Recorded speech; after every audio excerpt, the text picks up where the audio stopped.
Baik, Assalamualaikum warahmatullahi wabarakatuh. Perkenalkan, nama saya Nurul Sidatun Nafiah dengan NIM 123200001 dari kelas RPL IFC.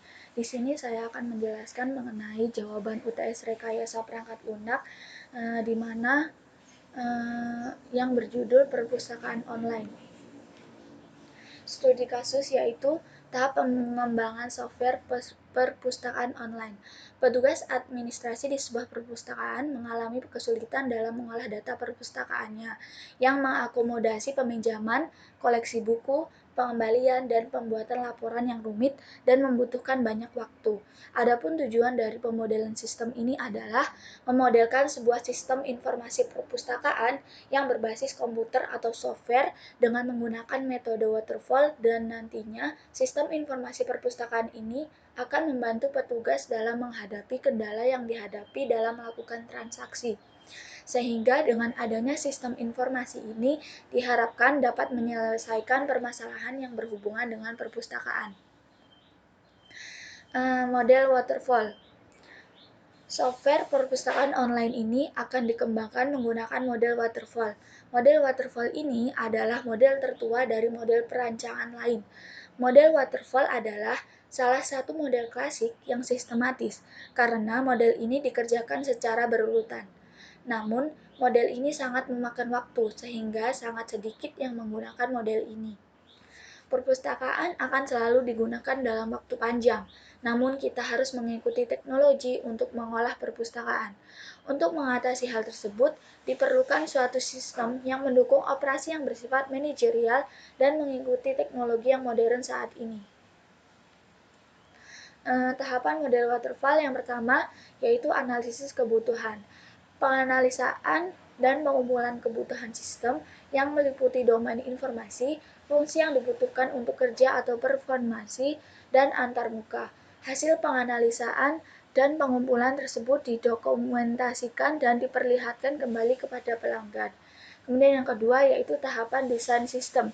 Pada tahap ini penerjemahan syarat kebutuhan sebuah perancangan perangkat lunak yang dapat diperkirakan sebelum dibuatnya proses pengkodean atau pengkodingan. Proses ini berfokus pada struktur data, arsitektur perangkat lunak, representasi interface, dan detail algoritma prosedural. Kemudian tahap ketiga yaitu penulisan kode program atau tahapan mengoding. Pengkodean merupakan proses menerjemahkan perancangan desain ke bentuk yang dapat dimengerti oleh mesin dengan menggunakan bahasa pemrograman seperti C++, Java, atau PHP. Kemudian yang keempat ada pengujian program, yaitu proses pengujian pada program perangkat lunak, baik pengujian logika internal maupun pengujian eksternal fungsional untuk memeriksa segala kemungkinan terjadinya kesalahan atau bugs dan memeriksa apakah hasil dari pengembangan tersebut sesuai dengan hasil yang diinginkan. Kemudian tahapan kelima yaitu penerapan program. Tahapan ini setelah teruji, program kemudian dirilis dan diterapkan pada perpustakaan untuk bisa membantu kinerja seperti yang ada pada studi kasus.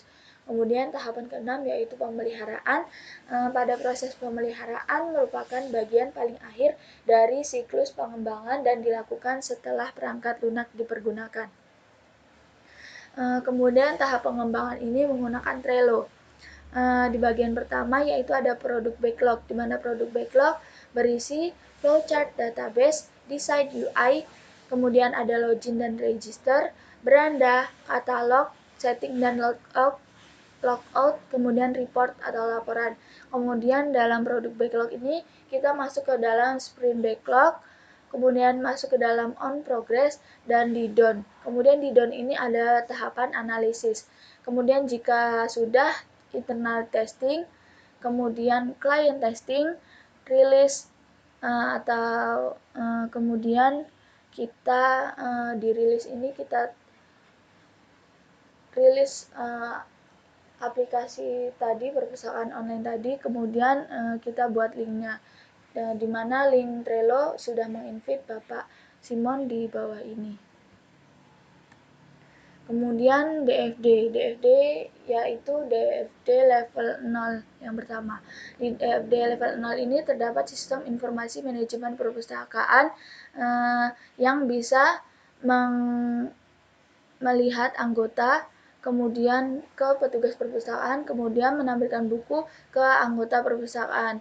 Kemudian dalam petugas perpustakaan bisa melakukan pencarian anggota, bisa melakukan pelihatan data buku, kemudian melihat pencarian buku, melihat login atau logout, kemudian melihat pencarian peminjaman, melihat pencarian petugas, melihat petugas, data petugas di sistem informasi manajemen perpustakaannya. Kemudian anggota perpustakaan bisa melakukan pencarian buku ke sistem informasi manajemen perpustakaan. Kemudian sistem informasi manajemen perpustakaan juga bisa melihat pesan login atau logout, kemudian melihat data bukunya, kemudian melihat anggotanya atau pengunjung perpustakaan, kemudian melihat peminjaman, data peminjaman, kemudian melihat petugas, data petugasnya ke petugas perpustakaan. Kemudian DFD level 1 ada anggota atau pengunjung perpustakaan dan petugas perpustakaan di mana ada tahapan-tahapan yang lebih detail daripada DFD level 0, yaitu pencarian buku, mengelola pinjaman, mengelola anggota, mengelola petugas, login, memeriksa login, dan logout. Di sini anggota atau pengunjung perpustakaan bisa melakukan pencarian buku terhadap tahapan pencarian buku. Dan tahapan pencarian buku ini bisa melihat buku, data buku dari anggota. Kemudian petugas perpustakaan bisa melakukan pencarian buku, melakukan pengelolaan peminjaman, melakukan pengelolaan anggota, melakukan pengelolaan petugas, dan login. Kemudian dalam tahapan mengelola buku, di sini ada buku yang memberikan data bukunya ke dalam tahapan ini. Kemudian dalam mengelola pinjaman ada peminjaman yang akan memberikan datanya ke tahapan mengelola pinjaman tersebut. Kemudian ada anggota yang bisa memperlihatkan data anggotanya di tahapan mengelola anggota.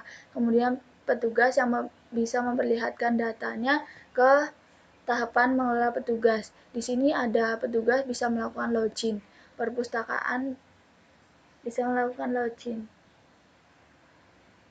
Kemudian dalam pemeriksaan login ini mengarah ke pengelolaan petugas, pengelolaan anggota, pengelolaan peminjaman, dan pengelolaan buku. Kemudian logout bisa dilakukan oleh petugas perpustakaan. Kemudian yang DFD level kedua dibagi menjadi 4. Yang pertama ada DFD level 2 yaitu pengelolaan buku, di mana petugas perpustakaan bisa mencari buku, bisa menambah buku, mengubah buku, menghapus buku di dalam data buku. Kemudian buku juga bisa menampilkan data buku tersebut ke petugas perpustakaan. Kemudian ada DFD level 2 bagian mengelola peminjaman. Di sini petugas perpustakaan juga bisa melakukan peminjaman, menambah peminjaman, mengubah peminjaman, menghapus peminjaman pada data peminjaman.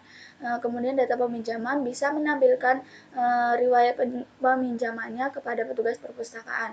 Kemudian yang ketiga ada mengelola ini ada kesalahan, yaitu di sini harusnya mengelola petugas. Nah, di petugas perpustakaan bisa mencari petugas, menambah petugas, mengubah petugas, dan menghapus petugas pada data petugas.